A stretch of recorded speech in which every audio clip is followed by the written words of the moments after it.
संत मत धारा आपकी सेवा में प्रस्तुत। सच बता रही हूँ, अपना दुख मैं उससे समझ पाती हूँ जो दुख मेरे अंदर था, जो भटकन मेरे अंदर थी, उस परमात्मा के लिए जो प्यास मेरे अंदर थी, मैं उसे देख के वो समझ पाती हूँ कि देख ये प्यासा है, इसे परमात्मा चाहिए। इसकी प्यास वो गुरु मिटा सकता है जिसके पास वो सार हो, और इसकी बदकिस्मती देखो, ये वहां तक पहुंचना ही नहीं चाहता है। वहां पे लोहे में खोट है। जब सब कुछ आपके सामने खोल के रख दिया जाए कि ले संत की राह घर अगम के पार है, तू जाके देखना चाहे दिखाने वाले हैं संसार में घर अगम के पार है। तू बता अगम घर कौन सा है, बता तूने देखा है अगम घर, तुझे पता है घर अगम की राह क्या है, क्या तुझे पता है वो स्पर्श क्या है? या तू वो है कि मनी के मान से धनी को ना लखा, तू वो है। अगर तू वो है तो वहीं के लायक है, फिर वहीं बैठ, फिर तुझे सार पे हक नहीं, अपनी जिंदगी हार के चला जा। और फिर क्या होगा? पकड़ी जम जकड़ी करे बंधे जंजीर में। क्या बिगड़ जाएगा गुरु का? फिर जब यम आएगा हमें पकड़ेगा, हमारी धरपकड़ होगी, हमारे ही तन को रस्सियों में जकड़ के ले जाएगा। अरे बेपीर, अरे मूर्ख, पड़े नरक खाना, तुझे नरक की खानी में डाल देगा। 84 लाख तो बहुत दूर की बात है, पहले नरक भोग, उसके बाद 84 दूंगा, 84 के बाद फिर ऊपर लेके जाऊंगा। इतनी लंबी यात्रा में तुझे घुमाऊंगा। क्यों? क्योंकि मनी के मान से धनी को तू अटल है, अडिग है। तूने अपने मन में धारणा फिक्स कर ली, मैंने गुरु बना रखा है, मैं हिलूंगा नहीं। क्यों? क्योंकि एक ही गुरु सच्चा है, उसके बाद जिसने गुरु किया वो अधर्मी है। ये तुझे किसने बताया है? ये तुझे किसने बताया है कि एक ही गुरु कर उसके बाद बदल ही नहीं सकता? जिसने ये बताया है वही तेरे सर्वनाश के लिए उत्तरदायी है। ऐसा नहीं होता कि तुमने एक गुरु बना लिया तो तुम गुरु बदल ही नहीं सकते। और आप लोगों के लिए भी यही सच है, आप भी चाहे बदल डालो, लेकिन एक बात याद रखना, जो सच्चे गुरु की शरण से एक बार गिर जाता है उसे फिर सच्चा गुरु दोबारा नहीं मिलता है। गिरने के बाद पेड़ से पत्ता एक बार झड़ जाए, दोबारा पेड़ पे लगता नहीं है। हमें हमारे गुरु पर अभिमान है, सबको सबके गुरु पर अभिमान है। हमें तब भी अपने गुरु पर अभिमान था जब हम इस यात्रा में चले थे। हमें लगा था हमारा गुरु पूरा है, इसने हमें पूर्ण ज्ञान दिया है। लेकिन जब हमें पता चला कि गुरु जितना था उतना ही था, उसने तो दे डाला, पर यात्रा समाप्त नहीं हुई, प्रभु तो मिले ही नहीं, परमेश्वर की प्राप्ति तो हुई ही नहीं, घर अगम का तो पता ही नहीं। ये पता ही नहीं अगम घर कौन सा है। जब तुम्हें घर अगम का पता ही नहीं, तुम्हें एड्रेस भी पता नहीं, तुम पहुंचोगे कैसे? तुम्हारी वो चिट्ठी रूपी आत्मा, वो चिट्ठी जिसके ऊपर पता लिख दिया गया है, वो पता ही अगर तुम्हारी खाली है पते से, कहां पहुंचेगी? कौन सा पता अपनी चिट्ठी रूपी आत्मा पे लिखवाना चाहते हो? आज तय कर लो। अपनी चिट्ठी पर कम से कम इस लायक बन जाओ, अंदर कुछ लिखा हो चाहे ना लिखा हो, लिफाफे पे एड्रेस तो पूरा है, एड्रेस तो पूरा है। इतना अभिमान होना भी काफी है। मैं किसी एक पे टिप्पणी नहीं करना चाहूंगी। ये वो अनुभव है जिससे दरगुजर होके आज मैं यहां पहुंची हूं, और जहां भी पहुंची हूं मुझे अभिमान है अपने मालिक पर, अपने गुरु पर, कि मुझे उस सार वस्तु का स्पर्श है। बिना अनुभव कथी कबीर ने अनुभव बोले हंस, बिन अनुभव कथनी कथे बूढ़ी जात है वंश। अगर तूने बिना अनुभव के एक बात भी कह डाली, तेरे वंश का मैं सर्वनाश कर दूंगा, ऐसा साहिब कह कर गए हैं। और जब वो कह कर गए हैं तो कोई मुझे बचा नहीं सकता वैसा होने से, क्योंकि वो कह के गए हैं, उनके बाद खाना खत्म है, बचाने वाला ही नहीं बचता। वो हैं कि हम सारे पाप कर लें फिर भी बचा सकते हैं, बचा लेंगे। लेकिन अगर उन्हीं की आज्ञा को दरकिनार कर दिया, उन्हीं की आज्ञा पे नहीं चले, तो कोई इस धराधाम पर तो क्या अखिल ब्रह्मांड में हमें बचाने वाला नहीं है। और उन्होंने क्या कहा, अनुभव कथी कबीर ने अपने सारे शिष्यों के लिए वो कह के गए हैं, मैंने अनुभव करके तब बोला है, तू तब बोल जब तुझे मैं वो अनुभव दे डालूं। और उस मालिक हमारे सदगुरु के आशीर्वाद के प्रताप से वो स्पर्श हमें है, वो सार वस्तु हमें है, प्राप्त है। और वो सार वस्तु वो है जिसे छू दे पारस बन जाए। ये मेरी बात नहीं है, क्योंकि शिष्य के दायरे में ही सीमित रहना चाहिए। लेकिन हमारे अंदर हमारे गुरु भी हैं, ये नहीं भूलना चाहिए। जब हमारे अंदर हमारे गुरु नहीं होंगे तो हमें सार वस्तु स्पर्श करेगी क्या? गुरु ही वो सार वस्तु हैं जो हमें स्पर्श करके, छू के। इसीलिए पलटूदास जी ने कहा कि तुम्हें तो पता ही नहीं है, सार कोई न्यार, सब अपनी अपनी भक्ति में मस्त है। कोई घंटियां बजा के मस्त है, मस्त तो सारे ही हैं। कोई माला जप के मस्त है, कोई अपने सांसों में मुंह से बोल के मंत्र जप के मस्त है, कोई सांसों का योग साध के मस्त है। मस्त तो सारे ही हैं, लेकिन माफ कीजिए वो मस्ती बहुत आगे तक जा सकती है, उसे आगे बढ़ाओ। मेरा काम आगे बढ़ाने का है, आपको हैरेस करने का या आपको कुछ बुरा भला कहने का नहीं है।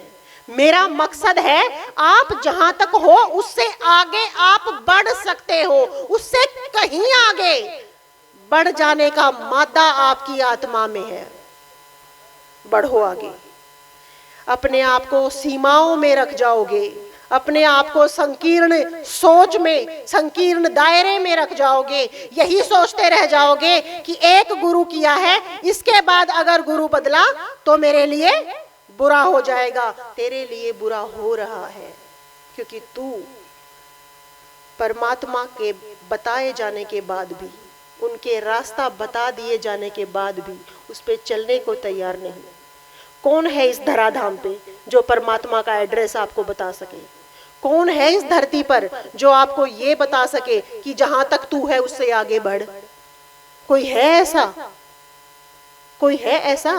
सब आपको खींच खींच के क्रैब मेंटालिटी है यहाँ पे।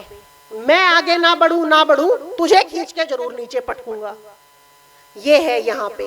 लेकिन जब परमेश्वर किसी की जिंदगी में आते हैं, जब संत की आवाज किसी की जिंदगी में आती है, उसकी पहचान ये है कि वो बताते हैं इससे आगे भी है, बढ़ आगे।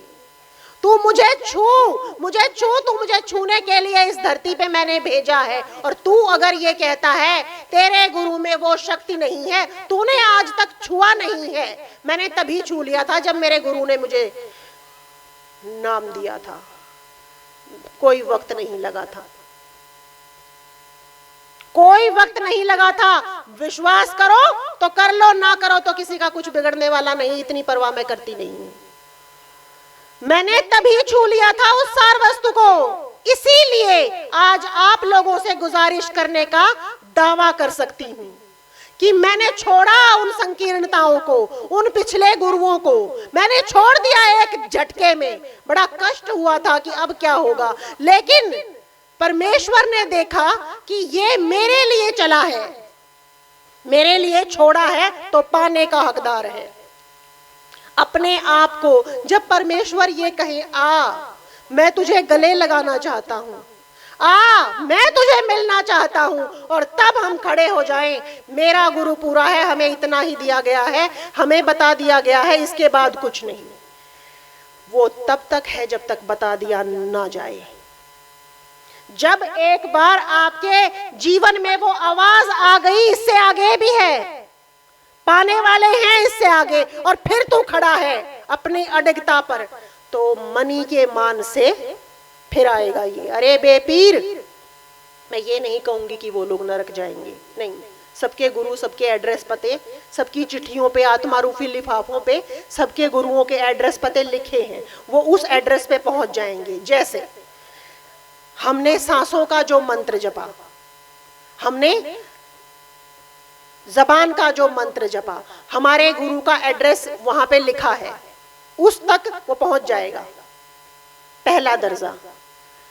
इससे भी और नीचे है वैसे तो, अपनी कर्मकांड वाली तो है ही। कर्मकांड में तो, मूर्ति पूजा में तो गुरु कहीं आता नहीं है, वो तो देखा देखी है, इसलिए मैंने जिक्र नहीं किया कि उसमें तो लिफाफा खाली है ऊपर से।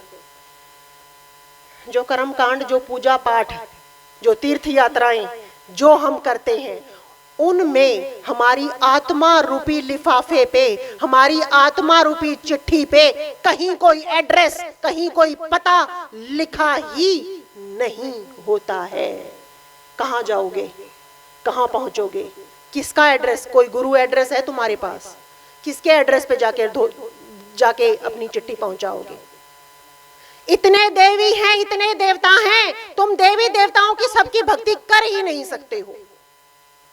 मैं कर्मकांड पे ही आ जाऊं, चलो पहले कर्मकांड करो। करोड़ देवी देवता हैं, करोड़ देवी देवताओं के सबको रट दोगे तुम, सबको पालोगे तुम, सारे देवी देवता उठा लो, फिर अपने 36 के 36 उठाओ, तब तुम्हारा देवी देवता पूजन संपूर्ण होगा।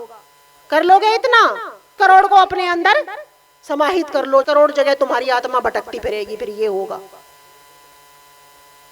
चलो 2-4 कर लो। कितनी फांक करके अपनी आत्मा की कहां कहां पहुंचाओगे? अपनी आत्मा का कहां कहां पे माथा रगड़वाओगे? उस लिफाफे पे, वो चिट्ठी पे, उस आत्मा पे वो पता ही नहीं लिखा है। क्योंकि देवी देवता तो खुद मनुष्य के शरीर में आने का इंतजार करते हैं कि मैं मनुष्य के तन में जाऊंगा, तब अपने आत्मा रूपी लिफाफे पे एड्रेस लिखवाऊंगा। वो तो इंतजार करते हैं। सुर दुर्लभ सद ग्रंथन गावा। सुर दुर्लभ, सुर मतलब देवता, सुर दुर्लभ सद ग्रंथन गावा। देवताओं को भी दुर्लभ है ये मानव का शरीर। ये देवताओं को दुर्लभ मानव शरीर होने का साफ अर्थ है कि ये देवताओं से ऊंचा शरीर है। देवता तरसते हैं इस शरीर में आने के लिए। तो तुम उस देवता की पूजा करके, आराधना करके कौन सी चिट्ठी, कौन सी आत्मा रूपी चिट्ठी पे किसका पता लिखवाना चाहते हो, ये बता दो। जब वो देवता और वो देवी इंतजार में है कि मेरे लिफाफे पे चिट्ठी कभी एड्रेस समेत होगी, जब वो इंतजार में है, तो तुम उस देवी और उस देवता की चिट्ठी अपने घट में उतार के कहां पहुंचा सकते हो, ये तय करो। करो तय। क्योंकि सुर दुर्लभ सदग्रंथन गावा, तुलसी जी की वाणी है, संत तुलसी साहिब की वाणी है, तुलसीदास जी की। बड़े भाग्य मानुष तन पावा, सुर दुर्लभ सदग्रंथन गावा। कि तुझे इतना मिला है मानव का तन, फिर तू पूजा पे, पाठ पे बैठ के, यात्रा पे बैठ के, तीर्थों पे बैठ के, तू कौन सी चिट्ठी, अपनी किस चिट्ठी को, किस आत्मा को किस एड्रेस पे भेजना चाहता है, बता। आज तक तो जिसकी तू आराधना कर रहा है उसे एड्रेस नहीं मिल पाया। उस देवी को, उस देवता को वो चिट्ठी आज तक बेचारे को खाली लेके घूमनी पड़ रही है। आत्मा तो उनमें भी है, बिना आत्मा के तो कुछ भी नहीं। देवी देवता क्या है? सिर्फ उनके पास स्थूल शरीर नहीं है, उनके पास इतना पुण्य है, इतना पुण्य है, इतना पुण्य है, इतना पुण्य है कि जो बेजोड़ पुण्य है, और वो देवता बन गए। उस पुण्य के आधार पर वो ब्रह्मा विष्णु महेश बन गए। इतना पुण्य है उनके पास, असीमित पुण्य। उस असीमित पुण्य के आधार पर वो कहां पहुंच गए? स्वयं इस शरीर से वंचित होकर। क्या उस पुण्य के, बहुत पुण्य कर लिया हमने, है ना, खूब पुण्य कर लिया हमने, इतना पुण्य कर लिया, इतना दान कर लिया, और वो जो शिव ब्रह्मा विष्णु महेश हैं, उनसे ज्यादा पुण्य तो हमने किया नहीं है, कर भी नहीं पाएंगे। क्योंकि आज वो तो बैठे हैं वहां पे, हम तो बैठे भी नहीं हैं। उन्होंने वो पुण्य कमा के क्या हासिल किया? वो ब्रह्मा विष्णु महेश बन गए। उनके पास ये शरीर नहीं है और वो इंतजार करेंगे कि हमें ये शरीर मिलेगा। देखो, वो इंतजार में है हमें शरीर मिले, हम इंतजार में हैं हम देवी की भक्ति करें, देवता की भक्ति करें। देखो हम कितने समझदार हैं। उनको एड्रेस की तलाश है, हमें मिल सकता है। उन्हें मौके की तलाश है, उन्हें मौके की तलाश है। कब ब्रह्मा जी मानव तन में आए, कब विष्णु जी मानव तन में आए और अपनी आत्मा रूपी चिट्ठी पे एड्रेस लिखवाएं। उन्हें तो मौके का इंतजार है, हमें मिला हुआ है। और हम उल्टा करते हैं, हम अपने आत्मा रूपी चिट्ठी पे फिर वही पता लिख देते हैं जो गुमनाम चिट्ठी है। कोई डाकिया उसे कहीं नहीं पहुंचाता है। गुमनाम बिना एड्रेस के, बिना पते की चिट्ठी को कोई डाकिया बेचारा कहां पहुंचा देगा? खोल के पढ़ बेशक ले। मजाक नहीं कर रही हूं। ऐसे उस इंसान के पास भेद ही नहीं है, मजाक नहीं कर रही हूं मैं। उस डाकिये की क्या खता है जिसकी लिफाफे पे लिखा ही नहीं है मैं कहां पहुंचूंगा? उसको खोल के पढ़ ही लेगा वो काल, उसको वो यम खोल के पढ़ डालेगा। क्यों? क्योंकि उसके ऊपर कोई लिफाफे पे वो गुरु का एड्रेस, वो गुरु का पता ही नहीं है। वो क्या करेगा कि बेकार की चिट्ठी है, ऐसा पढ़ डालेगा वो यम हमें। वो यम हमें ऐसा पढ़ डालेगा कि हमें उसके पढ़ने से खौफ आ जाना चाहिए। ऐसा पढ़ डालेगा वो। इतना हम अपने लिए कर गुजरते हैं। देखो